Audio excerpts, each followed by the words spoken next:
In today's episode, we're going to be talking about digitizing your business. Enjoy. 'Cause I'm terrified, there's no more waiting. I'm running out of what comes next. Running through jobs I'm gonna hate. Living paycheck to paycheck. Like my parents and their parents and their parents before them. I should be happy, I have no personal effects. But I've got my encore. I'm back living on their floor. Welcome to the Age of Jeremy. My name is Jeremy Quintanilla. I'm the founder and CEO of Q Consolidated Limited. We focus on investing and creating businesses in media and entertainment, finance, investing and insurance, education and e-learning, art, music, and the humanities, earth and human sustainability and achievement, and earth and space exploration and transportation. Our current businesses include 3T Warrior Academy, Q Financial, Age of Radio, and Merlin, to name a few. You can find me on all socials at Age of Jeremy, except on X, it's at Age of Jeremy Q. And on Facebook, it is Cesar Jeremy Quintanilla. There are links in the episode description. If you are new to this podcast, this is all about the trials and tribulations I go through to build my business empire. And I hope you pick some wisdom up along the way. I also have guests that share their trials and tribulations becoming content creators and the adventures they have gone through to become entrepreneurs. If you want to see Coach JV's financial blueprint, there is a link in my link tree in the episode description. It's a warrior's guide to financial freedom, absolutely free. Please also join my Q Consolidated channel in my Age of Jeremy Instagram account. I provide extra insight on the things that I have gone on in business or I have going on in business and in my life. Hopefully, you will find some wisdom in there as well. It's free to join. Also, make sure to check out ageofradio.com to see all of our amazing podcasts. We will be adding more soon. You can also join our amazing community of content consumers and content creators at our Addicted to Podcasting Facebook group. All our welcome. And lastly, if you do not listen to these or do not want to listen to them how you're listening to them right now on a podcatcher, they are all available on YouTube except for the lo-fi episodes. And there's also other content that is going to YouTube as well. So make sure that you follow me on the Age of Jeremy YouTube. All right. Today is all about digitization, and that even goes through our amazing article as I try to find more marketing articles to make sure that we are providing as much value to you as possible, especially that you can take as a content creator or as a business owner and add it into your business. And this is from the Adobe blog. So if you go to blog.adobe.com, they have all kinds of great marketing information that's available to anybody out there. You don't even have to have Adobe. It's just available out at blog.adobe.com. But as you may know, I love Adobe products. I own a lot of Adobe stock. And so I hope that this encourages you to get involved with Adobe products as well, because it will essentially help my stock.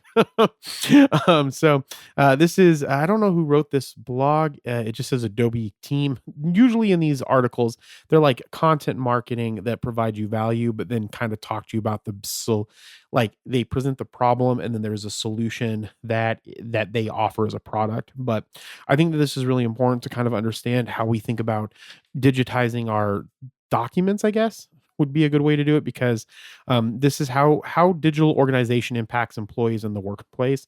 And this is especially true if you're a content creator and you have a few people that work for you. If you're a small business owner and you have a handful of people that work for you, or 10 people or 15 people.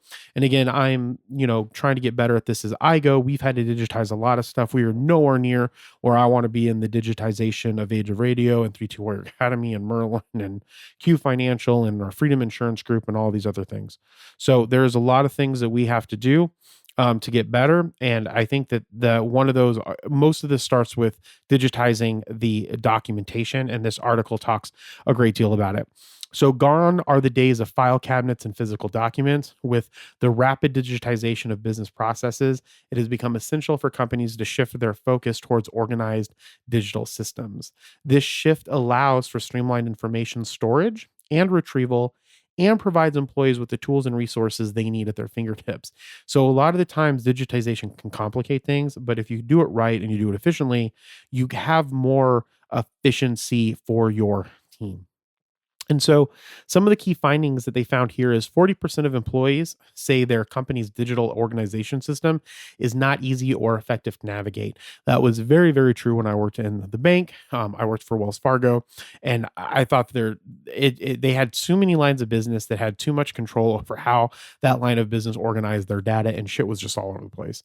30% of Gen Z employees have considered leaving a job due to their company's poor digital organization. And if you're not familiar with Gen Z is, Gen Zers are probably in their 18, 19, 20. They're just coming out of high school right now. They are the children, they are the adults of the Gen Xers. So that's what a Gen Zer is. Nearly 3 in 4 employees say poor people or poor digital organization interferes with their ability to work effectively. And I think that this is one of the more important ones because that's the reason why the idea is that if we can digitize things and we can automate things, that they should be easier for people to utilize and easy for people to access, and it should make our company more efficient, and that tends to not always be the case. Over 1 in 4 employees say their company never conducts regular digital cleanups. That is something that I think is really that I'm starting to really see inside of our businesses and instead of my own family digitalization, or digital documents and cleaning stuff up. So employees can't navigate their employees' digital organization system. So poor document hygiene, and this goes with for families as well, because families have lots of documents that they have. Anytime we talk about organization, you can kind of take that a business is an organization, but a family is also an organization, and any of those concepts you can put over into a family. Um, and that's one of the things that I'm a very big advocate for. So anytime you hear me talk about organization, um, it is as far as like an organization, then that is something that you can do. So these employees can't navigate their employer's digital organization system. You can put your family members can't navigate your family digital organization system. Okay, so I just want you to think about that. Poor document hygiene can come with an array of issues for businesses and employees and for families. We uncover the top issues faced when dealing with digital organization. So here are the top things that people face with digital documentation. Difficulty finding specific documents quickly. That's the one that I always run into that pisses me off. Employees not following organizational protocol. That's the second one that pisses me off. Inconsistent naming conventions. That is another one that pisses me off. And unable to remember where documents exist. That doesn't really piss me off because that can be fixed if you follow the first three. The other one that 36% say that wait, hold on. These are the main challenges. So 36% of the people that they asked managing permissions for different employees or teams, 34% duplicated documents, 26% items getting lost, 22% integrating documents across multiple platforms, and then confusing organizational protocol. Um, Gen Zers are the most likely to say that their company digital organization method isn't easy to navigate. I have my own opinions on that. It's probably just because of where they're at in the generation. I would imagine that because they grew up with the most organization or digitization, they should be able to at least provide how to make the digital organization better. So the top issues employees face with digital organization are difficulty finding documents, which we just said, employees not following organizational protocol, and inconsistent naming conventions. 47% of employees say their company's digital organization method is ineffective and difficult to navigate. And this is just going through what I just said. And here's the consequence of it. So dealing with digital disorganization day in and day out can negatively affect an employee's work performance and sentiment toward their employer. So that's one of the things is their overall sentiment towards the company can go down. And because when you're looking at organization and if you're working for someone, just think about a company that you work for. If they are disorganized, how do you feel about that person, that organization? It's someone that you may not want to work for because it is making it very difficult for you to do your job. So let's kind of scroll down here. This is just all the shit that's going on. I want to find out. Here we go. Okay. So this is really important. So, what to include in your business's standard operating procedure to improve digital organization? The first is you need a document management system. So, this is for if family, this is for content creator, this is for any business. Document management system. Implement a robust document management system or software to centralize and organize digital documents, manuals, policies, and other important files. So, we utilize Teams or OneDrive, and we are working to make that more better and better. Microsoft has something called Power Pages, I think it's called. Google calls it Sites, I think is what Google calls theirs. That might be a little less expensive if you want to go that route, but it allows you to make kind of like SharePoint or work focused websites that allow you to organize the content and information that people have, and then they can pull from it. And you can also utilize this inside of Teams, not the site itself, but like kind of the organization. So you have to have some type of document management system in place, and it needs to follow certain types of protocol that you put in place, and then everybody needs to be able to follow it. Adobe Creative Cloud empowers employees to work productively together with features that streamline reviews and approvals, ensure brand consistency, and more. I don't know if that will work for every business that's listening to this or content creator. Well, actually, if you're a content creator and you have people on your content creation team, that would really help with that. Especially something like Bridge, where you can all have your files in one place and then you can all access them. Clear folder structure. Create a clear and logical folder structure within your document management system. Ensure that all documents are properly categorized, labeled, and easily accessible to authorized employees. And again, anytime you hear employee, you can switch that out for family member. Version control. Establish version control procedures to track changes and updates made to documents and uh, made to documents and other important files. This ensures that employees also always refer to the latest version. Make sure that you manage the access controls. This is one that we are redoing and revamping inside of 3C Warrior Academy. Implement access controls and permissions to restrict document access to authorized personnel only. This helps maintain security and prevent unauthorized changes. Employee training, which is super, super important. Train employees on how to use this digital organization tools effectively. That's one thing that I have a tendency to struggle with is I tend to think that everybody has the mindset that they can go and learn what it is that they need to learn. And I encourage people to do that, but it's kind of ignorant of me or not respectful of me, I guess, to just assume because I say, hey, you should know how to do this, that people are going to know how to go about learning how to do that. And so that's something that I'm working on. And so employee training tends to be one of the more important avenues I'm trying to to better in all of my organizations, whether that is in Q Financial with teaching, teaching our bookkeepers certain things or getting them on par with other things, working with my assistant now that I have to do certain things. So I think employee training is really important because you can't expect, unless you specifically hire, even if you hire people and you expect them to know certain things, they're not going to probably know everything that you want them to know. And so you have to spend time finding out what those things, specific things are, and filling in the gaps with your employees. So employee training is super, super important. So then this goes on to talk about Adobe Acrobat. So I think when we think about looking at organization for digital documentation, you have to really sit down and create a document management system. You have to have a clear folder structure. You have to have version control. You have to have access controls, and you need to have employee training. And the last one that they mentioned is regular updates. It should be regularly reviewed and updated to reflect any changes in processes, technology, or regulations. And so even as you're beginning, the more you line out, it might sound bureaucratic, I guess, maybe, but the more that you outline like your process and procedures and what you want to happen, that it doesn't matter if it's just you or someone else. You should always have these things in place because it will allow you to scale and it'll allow you to create consistency across all things. So, make sure that you have a plan in place for digitizing your documents and keeping organized in a digital and in digital fashion, or digitally and non-digitally, I guess I should say. And with that, again, this is from blog.adobe.com, how digital organization impacts employees and the workplace. And you can find this link to this blog post in the episode description, and we'll be right back. I had a conversation with my cousin tonight because we're trying to do some business ventures together. And I am moving into the latter half of the second phase of what I'm trying to accomplish. And I haven't really talked about those phases yet. Make sure that you listen to the lo-fi episodes. That's kind of where I ramble about certain stuff. But essentially, I try to make sure that I have a plan for every area of my life. Does it always go as planned? Of course not.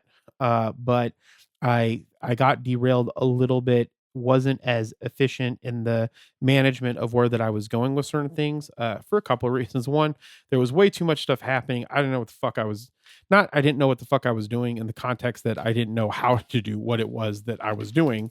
But it was more along the lines of like I have a skill set, I guess, that people like and want, and I feel very grateful that I'm needed, but they weren't always for the things that I wanted. And now I'm just trying to strengthen my throat chakra to have much better communication so that I can then go out there and say exactly what it is that I want and say no to a lot of the things that I'm not interested in and moving my life forward. And I think the thing is that it's hard to be a person that someone needs when I always want to be respectful and mindful of the people that need my help. And hopefully I can replicate myself for some people that need my help.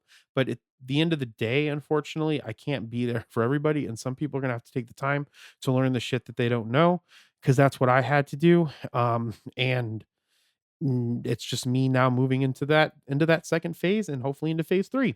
All right, so we'll talk about that at a lo-fi episode. Make sure that you like and subscribe to this bad boy. So, I was talking with my cousin about some of these businesses, and I told him like the steps that he should be doing next, and then at some point making sure that we're digitizing those things. So one of the things that I like to do with my Q Digital business or ideas that I've had with Q Digital is starting. So Q Digital owns my assets and Phoenix Crypto assets, but it doesn't do any services of itself yet. But one of those services is being able to look at small businesses, medium-sized businesses, and figure out how to digitize their processes or turn them and push them more in the digital age.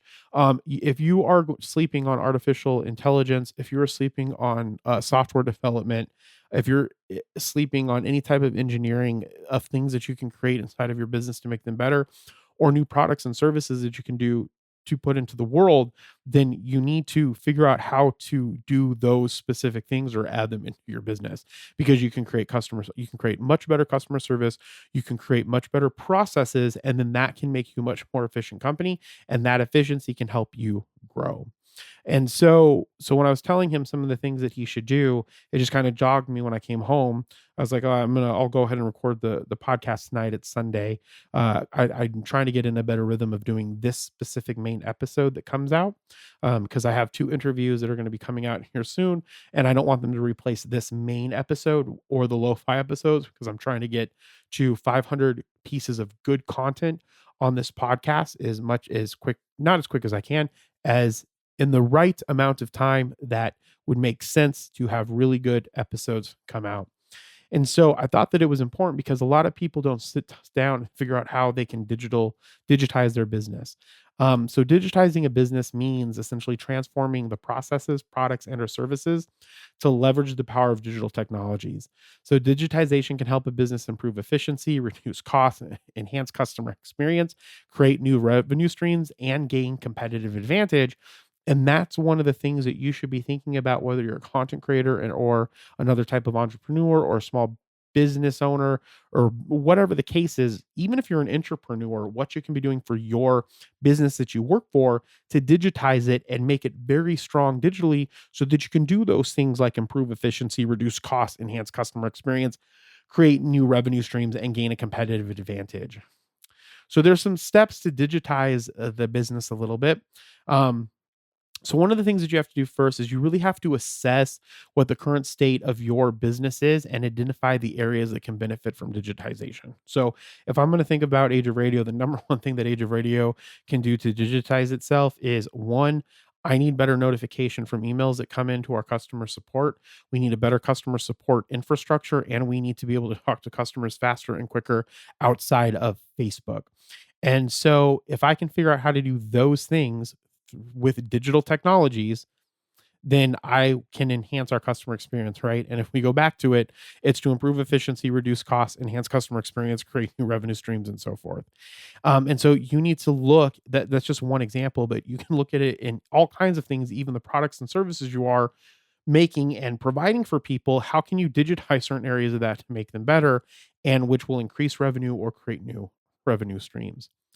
The second thing that you need to do is you need to define goals and objectives of the digitization project and align them with the business strategy and vision. So again, going back to Age of Radio, the main goals that I have for the Age of Radio is to reduce time from talking to the podcast hosts, getting the information out to them faster, okay?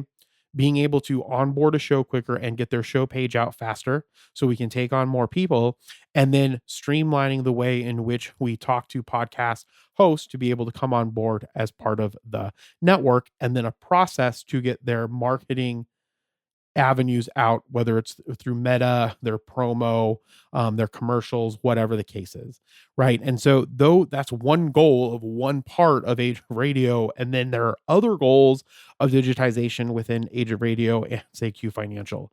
But so you need to define those goals, those objectives, get them in a deck, a PowerPoint, a storyboard, whatever the case is, some type of software, Figma, and have it laid out in front of you so you know what it is that you're trying to accomplish, and you can come back to it to say, well, did I accomplish that?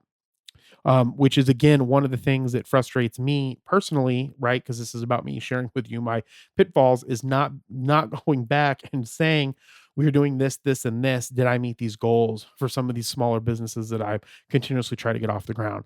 The reason why I go back to Age of Radio is because that's where my passion is.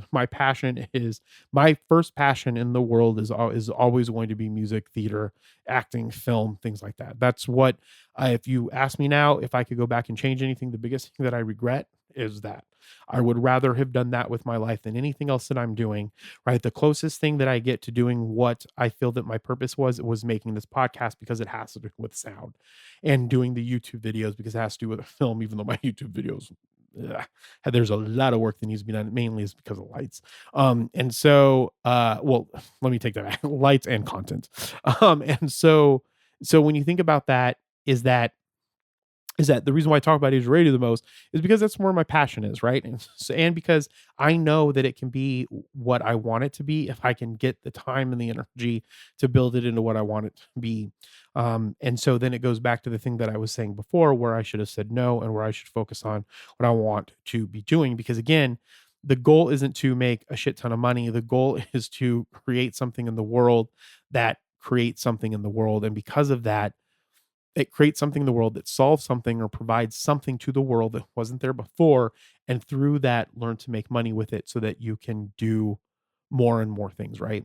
So the more the to stray really quick, the best thing that you can do, the best advice that I can offer to anybody is find a way to make a living at the what you believe is the most contentfulness that you need to be in life, doing the thing that you love with a little bit extra, so that you can take that extra and create snowballs effects for other things that you want to do into the world. And hopefully I'll explain that more in another podcast episode or what have you, so that makes more sense. But don't get stuck don't get stuck trying to make money to just get the stuff that you want. Find a place where you're content, then make money above and beyond that, so that you can make money be above and beyond that. What happens, and I experienced this myself when we kind of started getting money, and as I just bought shit that I thought that I wanted because I didn't have it before. Well, I didn't have it before, I didn't need it, right? So I can take that money, make more things that make more money, buy more assets that create more revenue, and then that can be the thing that catapults you to the next level. And you keep doing that throughout life and doing the things that you enjoy and the hobbies and writing, sharing, and creating with the world. Okay. Third thing is choose the right digital. These aren't like listed as one, two, three, but the third note that I have here: choose the right digital tools and platforms that suit the business needs and the budget. And so that can be really hard when you're starting out and you're bootstrapping everything. But the thing is, if you have a goal of that thing that you want to be a part of your business, then you need to save and create that as the thing to do as a part of your business. And if there's other things that you're spending on that don't help meet that thing, or aren't really doing them, because a lot of the times businesses end up wasting money on too much stuff. Like for instance, I have Adobe Captivate. It's fucking $30 a month. I never use it. I have a plan to use it. I know what I want to use it for, but it's not the main goal right now. I could cut it, get it later, save that money, put it towards something else that's better. Where when I think of Age of Radio, the number one thing that we need is a bot on our main website, and the website needs an overhaul. So the tools that need to go into that, I don't need the tools for the website, but I need the tools for the bot so that we can answer questions better, and then get better at the emails that are going out to the podcast hosts to let them know what's going on so that they know how that they can communicate with us. Because if you want people to communicate better with you, you need to communicate better with them or your customers. And so you need to choose the right digital tools and platforms that suit the business needs and the budget. Then you need to implement the digital solutions and integrate them with existing systems and workflows. That's pretty, I mean, that kind of is kind of explains itself. As you create, if you get new digital solutions, you need to figure out how to implement them into the processes that you have, and then train the people that need to use them. And then the other one, the next one, which is more is one that is the probably the most important, but probably isn't done enough, is you need to monitor and measure the outcome and impacts of the digitization project and make adjustments as needed. And this goes back, I'm going to use another Age of Radio example. Last week, I think, and this is the problem, I think I only spent about 2 hours working on the Age of Radio special project that I've been working on, that I'm not going to say what it is right now. But you could probably figure it out if you listen to all the other past episodes. And so I only spent 2 hours a week working on it last week. I spent that time doing other things, trying to reorganize how the Age of Jeremy content was going out and to get on better rhythms with that. And so because of that, because I didn't monitor and measure it, or at least track it, I can't even tell you exactly how many hours that I worked on it, and that's where the failure is. And so when you're creating these digital solutions, so if I go and I get, a bot or a chat bot on the Age of Radio website, then I need to have goals that it has to do, right? And I need to go back and see if it meets those goals to make sure that it was worth it and that it is working, so that we know that what we did with the digitization was valuable and if we want to continue it. And so that's what you need to do as a content creator, as an entrepreneur, as a small business owner, whatever you want to call it, to make sure that you're moving in the right direction. And then train and empower the employees and customers to use digital solutions effectively and securely. So what are some really cool digital products that are out there today to end out this podcast that are for different areas? So let's talk about marketing. So marketing and sales is the number one thing that you should be focused on in your business to keep driving revenue. Nothing else should be more important than that at the beginning of a business, or in my opinion, in any way of the business. And that was something that I lost mind of because I spent so much fucking time in finance, and then I was brought on for finance for most of the businesses that I do, that I did not put the sales and revenue things where I needed them to be. And that's something that I have to give kudos to my cousin for, is he is really good at creating revenue because he is a freaking grinder. He has grit. And I think that being able to generate income is the most important thing that you can do in a business, because without income, you can't really have a business. But so marketing is that number one big thing. So digital marketing tools can help businesses reach and engage their target audience. It can help generate leads. It can increase conversations and measure performance. So some popular digital marketing tools are Google Ads, Meta Ads, MailChimp, HubSpot, Hootsuite, and Canva. I have and I use all of those. My favorite ones probably are a mixture of any type of ad software. So like Google Ads, I love Facebook ads, Meta ads, which is Instagram ads. I really like TikTok ads. I'm using Facebook ads right now for Age of Jeremy stuff. Like, this will get recorded. This will get launched on Tuesday. Once that's out, I'll take a clip of it. I'll go and put that on Meta, and that will run at a continuous campaign, dripping a certain amount of dollars into it. And then I'll ramp it up during certain things that I want to accomplish. And so, and then any type of email software. So MailChimp is a really good one. I use that for Age of Radio. We use a company called Entreport for 3T Warrior Academy and Blockheads. So MailChimp is like an email marketing campaign that's owned by Intuit now. And so they've recently added SMS. But so the two pieces of information that you always want to try to get from anybody is SMS, their text, their phone number, and their email. If you can get those pieces of information, you can make anything happen. And so I think that no matter what you're doing, whatever you're trying to accomplish, get those two pieces of information and you can really nurture your leads. HubSpot is another product that I use for all of our businesses, and that is a customer relationship management tool that and it has marketing stuff and sales stuff. Like if I use the chat bot, I would probably use HubSpot for our chat for Age of Radio. For blockheads, we use a company called Intercom, which is fantastic. I just like HubSpot a lot, and I'm a big advocate for them as well. Hootsuite's a great product. Canva is a great product. And of course, marketing and branding and digital stuff or digital creativity, Adobe Illustrator, Adobe Photoshop, Adobe anything. I'm a huge Adobe fan, so buy Adobe. And so communication tools can help businesses communicate internally and externally with their customers.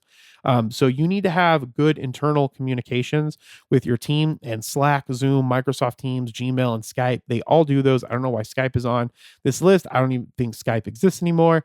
I scraped this using an AI thing for some of these ideas. And I did not read them before I read them to you right now. And so Microsoft Teams is by far my favorite internal communication tool. I love it, and I think that all of you should have Teams. For Q Financial, we actually do use Google Workspace also along with Microsoft Teams. For Google Workspace, I use their phone Google Voice. I do like Google Sites a lot, but I guess that's kind of a communication thing for a team.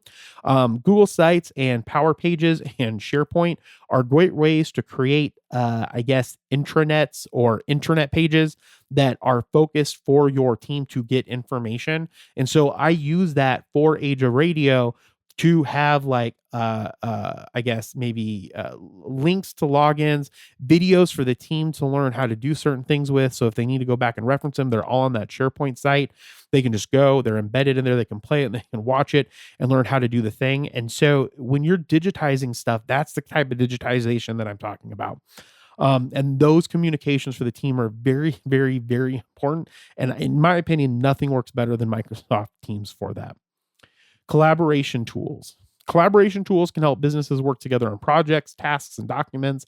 Collaboration tools can enable file sharing, document editing, feedback, project management, and more. It's funny, some of the ones that are mentioned here are Google Workspace, Dropbox, Asana, Trello, and Notion. I use all of those except for Trello, and I have someone uses Trello for one of their sales things. Asana is like Microsoft Project. The great thing about Microsoft is they are combining Microsoft To Do, Planner, and Project into one thing, and I hope that it has some of the Asana features. Asana by far defeats those Microsoft products. The reason why those Microsoft products, in my opinion, are beneficial is because of the fact that when I put a to do, if I tag my name in Planner, I can have a Power Automate set up where it then tags it into a different spot in my to do. But if I put it in my Planner, it shows up into my to do anyway. But I can use Power Automate to put it into different places. And we'll talk about that in a minute when we get to productivity, I think. And so Notion we use for Merlin. It's essentially like OneNote, but OneNote on crack. I like using OneNote because, again, it's Microsoft, but I don't have any problem with Notion. I think it's works great. File sharing, Dropbox by far was my favorite. I dropped it because it was too expensive, and we use OneDrive. Dropbox, in my opinion, is the best for file sharing. There is less mishaps of when people are sharing within the same file. There's less syncing problems with Dropbox. And the other problem with Google, which I don't have it linked to my File Explorer, I'm just not a big fan of Google's Office stuff. There are some things that I really like that Google does. I like Google Meets works really good, which I kind of like their workspace. I like their Google Sites. I like how their sheets, anyways, and their other documents. I don't like them in totality, but I like how easy they are to use with the web and how easy it is to use them with other stuff. So if you can find some things to collaborate with people and do file sharing, I would personally recommend Dropbox, but it can get a little pricey in my opinion. And if you have Microsoft Teams, you're already getting OneDrive. If you have Microsoft 365, I think it's $14 a month. It comes with Teams. It also comes with 1 terabyte for each user, I believe, for OneDrive. So you can kind of get it all with Microsoft, but so far the best file sharing system that I personally use has been Dropbox. And I've used those 3 big ones. And I also use Adobe Creative Cloud, which I don't have a problem with. I just think of it more for Creative Cloud, I don't know, files. Okay, so the other thing that you need to digitize is productivity. So productivity tools, again, can help businesses optimize their time, energy, and resources. Productivity tools can assist in scheduling, planning, and goal setting, tracking, and more. Some of the popular ones have been Google Calendar, which obviously Outlook is way better than Google Calendar, but to each their own. Todoist, I don't use. Evernote, I don't use. Rescue Time, I don't use. And I don't use a Pomodoro timer, but I can create. If you have Windows, you have a timer system that is a Pomodoro timer inside of Windows. I think that you can get it through notifications, but I'm not 100% sure, but it works really, really well. And so we use Calendly. I'm in love with Calendly. I tried to use Microsoft Bookings. I couldn't get it to work the way that I wanted to. I was not super impressed with it. I feel like some Microsoft product. Here's the problem. Calendly is designed for Calendly. So they spend all of their energy trying to make sharing calendars, getting people to be on other people's calendars better. Microsoft, I don't feel like all of their heart and energy is going into bookings because they have so much other stuff going on. And it was not how I wanted it to be, in my opinion. And I pay for Calendly. Calendly, I love. So you tell me if there's something else you want, hit me up on Instagram or on Snapchat or wherever, on TikTok. Let me know what other calendar filing or calendar system you use. As far as like allowing customers to book time with you, I have fell in love with Calendly over the last couple of months. And so I recommend that. I recommend Outlook over anything else. Outlook is by far one of the best Microsoft products. It's one of the best efficiency products. You can do so much with it. It ties into all of the other Microsoft stuff. I love it. New Outlook has some things that they need to fix on it, but for the most part, it's pretty solid. So I would recommend trying, definitely over Google Calendar, try Google Outlook, or I'm sorry, try Microsoft Outlook. Analytics tools. So this is something that's going to take you down more rabbit holes, but at some point you need to look at analytics, and there are lots of great analytics tools that are out there. They help businesses collect, analyze, and visualize data to gain insights and make informed decisions, such as provide reports, dashboards, charts, and graphs on various metrics and indicators so you can find the most important things, track the data that goes into them, and visually express it in some capacity. Google Analytics, I don't have a problem with Google Analytics. I like Google Analytics. It should be connected in some capacity to your website to pull the different types of analytics. I use Microsoft Power BI. I've used Tableau. Either one of those would work. There's Google Data Studio that works really, really well. Either one, any of them, you're going to have to put some energy and effort into to get it to be the way that you want it to be.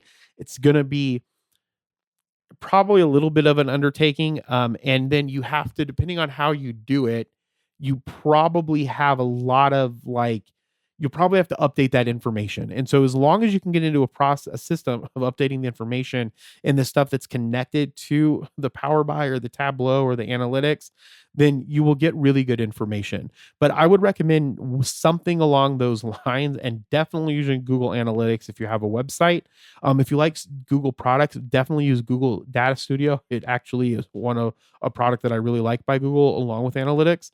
The other things that you can do is something like Hotjar or Lucky Orange, or Microsoft Clarity, that allows you to see where people are at on your website and get data in that way. Especially because if you're selling a product or people are looking at something and they're staring at something, you can gather information on what's happening within your website so that you can make those areas better. Maybe reach out to customers and do customer information to find out what you can be doing better based off of why they were looking at that. Seeing what customers are doing on your website is really, really important. And there are lots of great tools out there now that do just that. Next thing is security. Security tools can help businesses protect their data. That makes sense. Devices and network from cyber attacks and threats. I don't deal with this a lot in my businesses. Other people in our businesses deal with this. But I've used Norton in the past. I think we're using a thing called Bitwarden to share passwords. There's ExpressVPN, LastPass, Malwarebytes. You should have something to do with security and digitizing those processes. So if you can focus on setting goals for marketing digitization, communication digitization, collaboration digitization, productivity digitization, and analytics digitization, and security digitization, you will be in a really good place for the future. The other thing that I think that you need to digitalize is automate processes. We use Zapier. I love Zapier. I love Microsoft products, so I love Power Automate. Power Automate is very robust and beastful, but it can be a little bit more difficult to use than Zapier. The good thing is you have more, I think, programming capability if you decide to go that route with Power Automate. So keep in mind. And then the other thing that I think that you need to digitize is do not sleep on artificial intelligence. They have changed virtual agents to Copilot Studio, which allows you in Microsoft. I don't know what the fee is. I'm on a trial. I don't think the fee is the same as it was with Power Virtual Agents, but I'm super excited for artificial intelligence.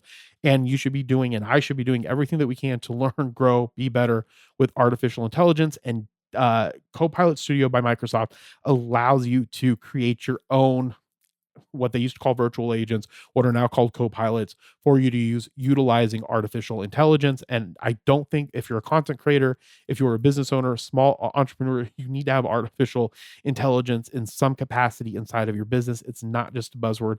It's not going to go away. And with that, as I always say, remember, be thankful, grateful, and kind, and I will talk with you next time. Bye.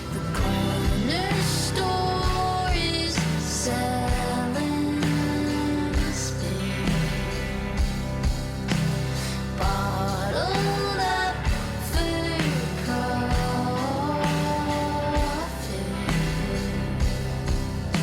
I can't believe I'm buying in. Isn't that genius?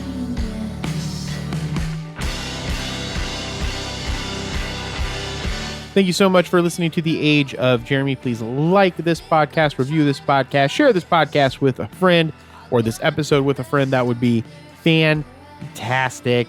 I use Neumann microphones. I use the Zoom L8. I record to Cubase, and I use Waves plugins. The opening song was Brave Faces Everyone by Spanish Love Songs. The closing song was Threatening Each Other, Recapitalism by the Illuminati Hotties. And one last time, Namo Amida Butsu. Remember, be thankful, grateful, and kind.